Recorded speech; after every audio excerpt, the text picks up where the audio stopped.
Des représentants communaux de la Commission d'intégrité de médiation électorale entendaient les points focaux ainsi que leurs adjoints sont déjà à pied d'œuvre depuis hier à l'issue d'une séance d'engagement à travailler dans l'équité en vue de contribuer à la transparence dans le déroulement des élections dont on attend les résultats crédibles.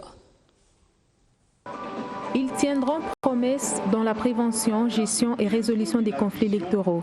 Les points focaux et leurs adjoints de la Commission d'intégrité et médiation électorale, présentés et installés officiellement ce samedi, acceptent de manière efficace et cohérente l'appropriation de la vision de la CIM, ce en s'engageant d'œuvrer aux côtés de cette structure. Je prends ces jours 15 novembre 2014 devant Dieu et devant les membres de la plénière de la Commission d'intégrité et médiation électorale CIM, l'engagement solennel de m'abstenir par mes actes de nuire à l'indépendance, à la neutralité, à la transparence et à l'impartialité de la Commission d'intégrité et médiation électorale. Se joindre à la disposition de la CIM, une étape importante pour un processus apaisé qui passe par la promotion d'une culture démocratique, seule et unique voie pour la conquête du pouvoir. D'où l'invitation de la CIM à défendre l'intégrité électorale. L'intégrité à laquelle je vous convie correspond à l'incorruptibilité ou à une adhésion stricte à un code de valeurs morales, suggérant que cela suppose, dans le cas d'élection, d'adhérer à des principes démocratiques. Elle est aussi l'état de ce qui est sain et qui n'a subi aucune altération. Les élections apaisées, une affaire de tous.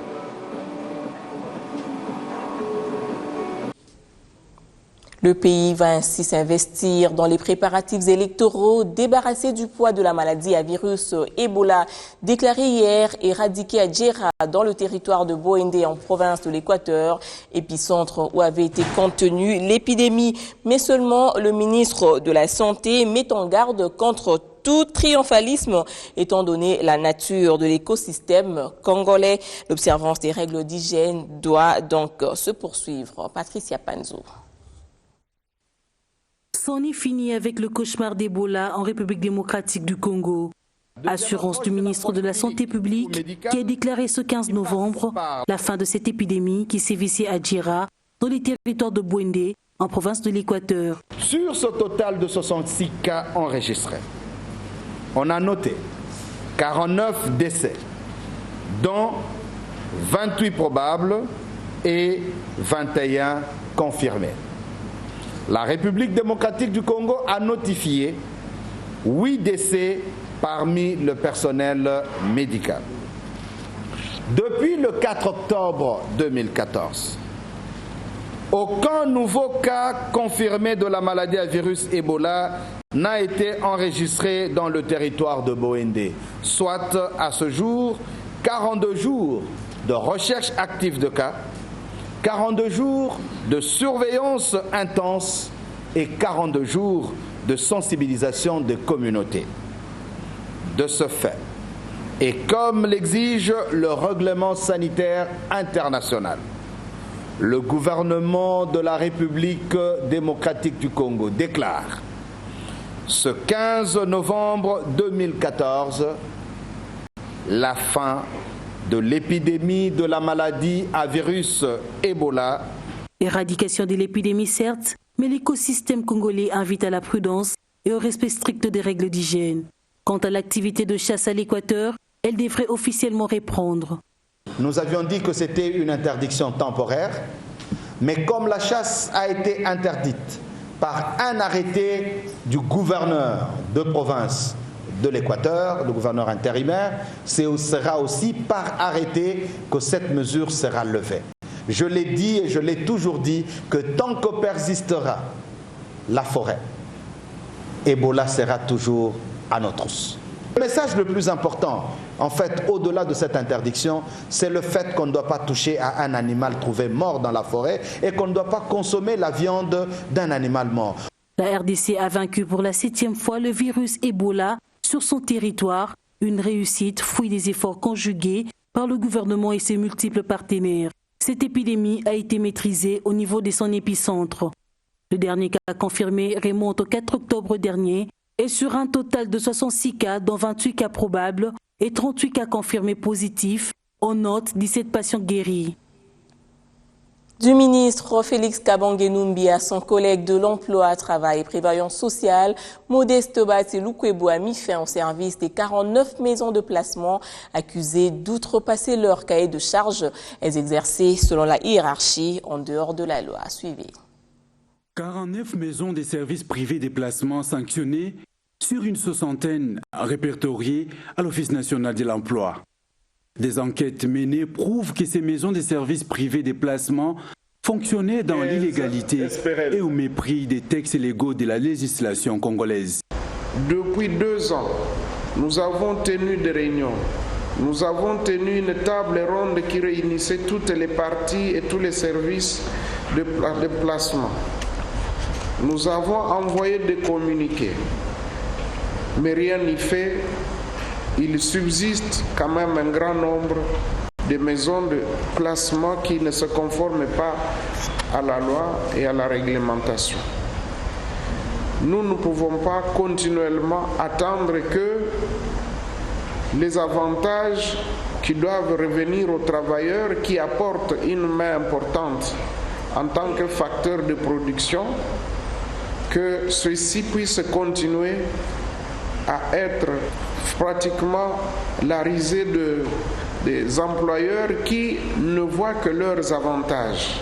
Parmi ces maisons de services privés des placements sanctionnés, on retrouve des grosses pointures comme JJ Service ou encore les cabinets Congo Recruitment qui travaillent notamment avec des entreprises de télécommunications. En dépit de la gravité avérée des faits qui devront être obligatoirement clarifiés, nous ne pouvons pas jeter le bébé avec l'eau de son bain. C'est, et cela a toujours été notre credo. Le partenariat public-privé est un fait consacré dans la loi portant Code du travail et dans les dispositions réglementaires des mesures d'application de celle-ci. Le bon climat des affaires l'encourage. Son Excellence, Monsieur le Premier ministre, l'a clairement signifié dernièrement. Avec cette décision, il faut le dire, courageuse, les ministères de l'Emploi, Travail et Prévoyance sociale, ainsi que l'Office national de l'emploi, veulent améliorer les conditions sociales des travailleurs congolais. Des maisons de placement fermées. Entre-temps, une organisation qui se veut intermédiaire entre le monde académique et le marché de l'emploi s'est lancée dans la formation des jeunes diplômés en vue de leur procurer de l'emploi après une formation de 17 mois. Compte à rebours pour les candidats demandeurs d'emploi à s'inscrire à cette session de formation axée sur l'octroi d'un emploi décent.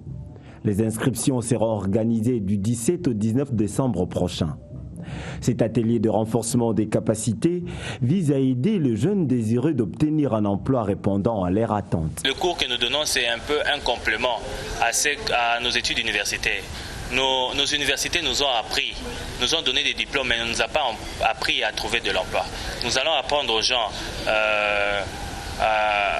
les techniques qui vont leur permettre d'être parmi les favoris, obtenir la meilleure cote lors d'un test d'emploi. Nous allons mettre à votre disposition, aux dispositions des gens, les 500 meilleures accroches à succès. C'est un peu comme un art de la manipulation pour rendre leur candidature irrésistible vis-à-vis du recruteur.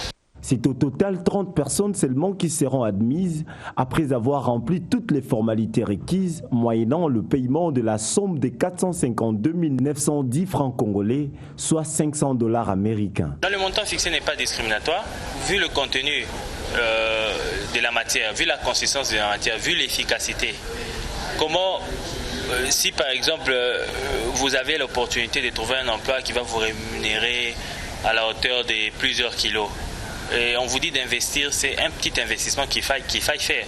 Notamment lorsque vous êtes allé à l'université, vous avez payé les frais, c'est un investissement que vous faites pour qu'à la longue vous puissiez trouver meilleur. C'est exactement la même chose. Annonce faite au cours d'un briefing fait à l'intention de la presse que la structure organisatrice de ce séminaire a lancé l'appel à tous les candidats demandeurs d'emploi de pouvoir tenter leur chance. En espérant que ces jeunes seront embauchés au terme de leur formation, des employés de la société Feronia Plantation Huileries du Congo semblent se satisfaire des pourparlers qu'ils ont eus avec la direction de l'entreprise, sanctionnée par la signature d'une convention collective révisée à l'issue des concertations de ce mois.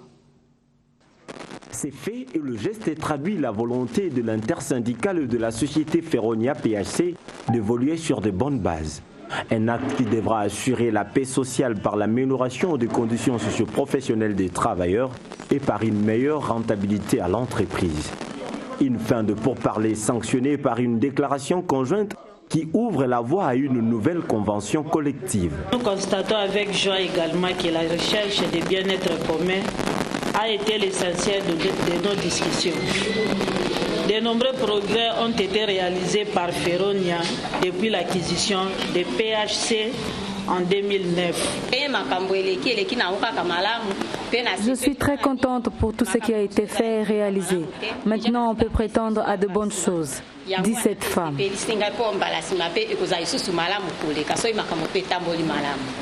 Une expression de satisfaction pour le comité directeur de Feronia qui entrevoit un avenir prometteur à la société. Dans une plantation, la main-d'œuvre est un des facteurs clés pour la direction d'une plantation. Je suis très réconforté parce que de part et d'autre, chacun a compris que nous devons maintenir l'outil de travail et aussi nous devons améliorer les conditions des travailleurs. Ce sont ces deux points qui me réjouissent. Au préalable, des stratégies ont été déjà profinées par Raymond Batanga pour ramener les deux parties à travailler de commun accord pour pérenniser les acquis et à restaurer l'image de la société dans l'intérêt du patronat et des travailleurs. Cap sur l'exercice provincial après le national, le dernier conseil de ministres provinciaux de Kinshasa a passé en revue notamment le déroulement des dernières assises des maires francophones dans la capitale congolaise, des questions climatiques ainsi que la mobilisation des recettes de la ville, suivant la porte-parole du gouvernement provincial, Thérèse Olenga Kalunda.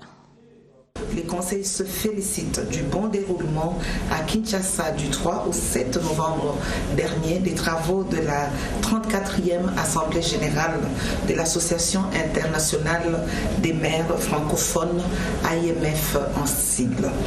En effet, il convient de rappeler que la présence du chef de l'État à la cérémonie de clôture de cette manifestation, dont les travaux ont bénéficié du reste, de l'accompagnement technique et logistique de ses services et de ses collaborateurs, a imprimé un cachet spécial à cet événement. L'autorité urbaine a fait part au Conseil des conclusions d'un diagnostic profond établi sur le fonctionnement de la Direction générale de recettes de Kinshasa, des GERCA en sigle.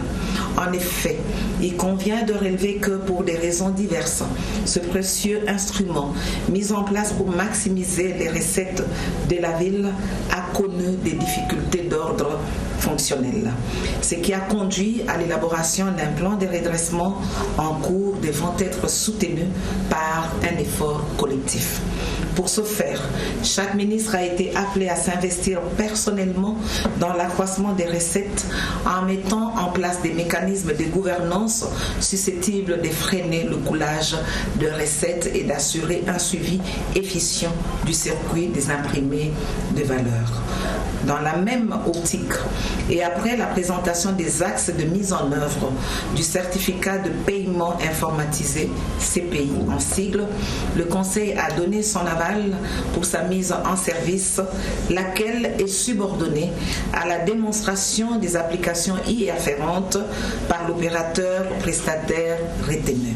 L'exécutif provincial exprime sa reconnaissance à l'endroit de la population congolaise en général et quinoise en particulier pour son soutien inéluctable à l'association sportive Vita Club, représentant de la nation congolaise qui a disputé dernièrement la finale de la Ligue africaine des champions. Thérèse Olenga Kalonda, porte-parole du gouvernement provincial. La page sportive de ce journal est 100% football avec les éliminatoires de la Coupe d'Afrique des Nations Guinée équatoriale 2015. Les Léopards reçoivent ce mercredi leurs homologues de Sierra Leone au stade Père-Raphaël de la Kétul dans l'espoir cette fois-ci de gagner car la chance n'a pas souri hier aux fauves congolaises face aux Lions indomptables du Cameroun. Elles ont encaissé un but à la 71e minute du jeu marqué par Vincent Aboubacar. La RDC possède ainsi 6 points, précédée par la Côte d'Ivoire 9 et le Cameroun est d'office qualifié avec ses 13 points. En culture, pour terminer, des acteurs amoureux de la littérature lisent sur scène le roman « Il faut beaucoup aimer les hommes » de Marie Darrieussecq qui relate le récit d'un amour entre un noir et une blanche, une rencontre lyrique qui ne manque de soulever des questions sur la cohabitation raciale. Suivez. C'est l'histoire de deux amants qui s'apprivoisent sous le soleil d'Hollywood. Une femme rencontre un homme et c'est tout de suite le coup de foudre. Mais malheureusement pour elle, il se trouve que l'homme est noir. Et voilà que la jeune femme se pose tout un tas de questions. C'est quoi un noir? Quelle est sa couleur? L'auteur Marie Darrieussecq peint ici dans son roman cette cohabitation de deux races faisant très souvent l'objet de critiques dans les sociétés actuelles. Une chronique reprise ici en lecture par ces acteurs qui se sont appropriés l'histoire. Tragédie classique presque suffocante. Ils ont bien compris qu'il fallait jouer ce texte avec pas mal d'ironie. Voilà. Et que la fille qui parle, elle est parfois un peu bête, quoi. Et du coup, il se moque d'elle, mais c'est bien. Il faut le lire comme ça, avec humour. Il y a une part d'autobiographie, et puis il y a aussi toutes les bêtises qu'on entend en Europe sur les couples mixtes. Mais déjà, le mot, moi, ça m'embête, parce que tous les couples sont mixtes. Tous les couples sont composés de deux personnes différentes. Alors, noir-blanc, on s'en fiche. Elle la voyait briller dans ses yeux. Sa pupille s'enroulait en ruban incandescent. Elle entrait dans ses yeux pour suivre avec lui le fleuve. L'amour, toujours, encore et à jamais l'amour. Au-delà des différences qui peuvent exister, il n'est pas question pour autant d'abandonner l'amour qui reste l'une des grandes questions de nos vies. Soirée lecture plutôt bien réussie. C'était une très belle soirée, vraiment c'était. Je connaissais évidemment le texte de Marie Darrieussecq, mais voilà, je ne l'avais jamais entendu, et je trouve que c'était des très beaux extraits, une très belle adaptation, et que la rumba congolaise ponctuait vraiment de manière festive, amusante, et donnait une couleur encore plus congolaise à ce texte qui rêve un Congo qu'il n'atteint jamais, puisqu'effectivement on parle d'un tournage de film qui avorte et qui se déroule d'ailleurs plutôt au Cameroun qu'au Congo, et cette histoire d'amour un peu triste qui finit comme souvent mal. Ça mène à réfléchir à beaucoup de choses, vu la réalité d'aujourd'hui dans la vie de couple. Donc j'aimerais bien vouloir que les couples participent et puis voir un peu ce qui s'est passé. Écrire la passion est donc pour l'auteur écrire sous forme d'un roman noir des sentiments et la placer sur scène comme d'une tragédie. Pas de sentiments amoureux sans cette projection cinématographique.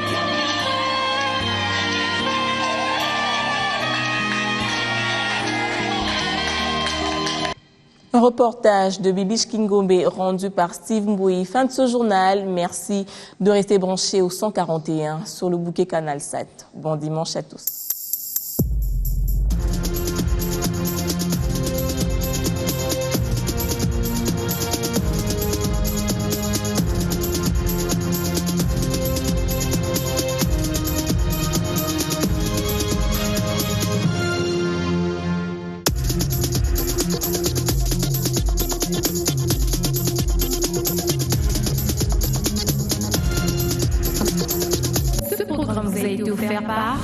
Honda, le pouvoir de rêve. Dibanda, Badidi.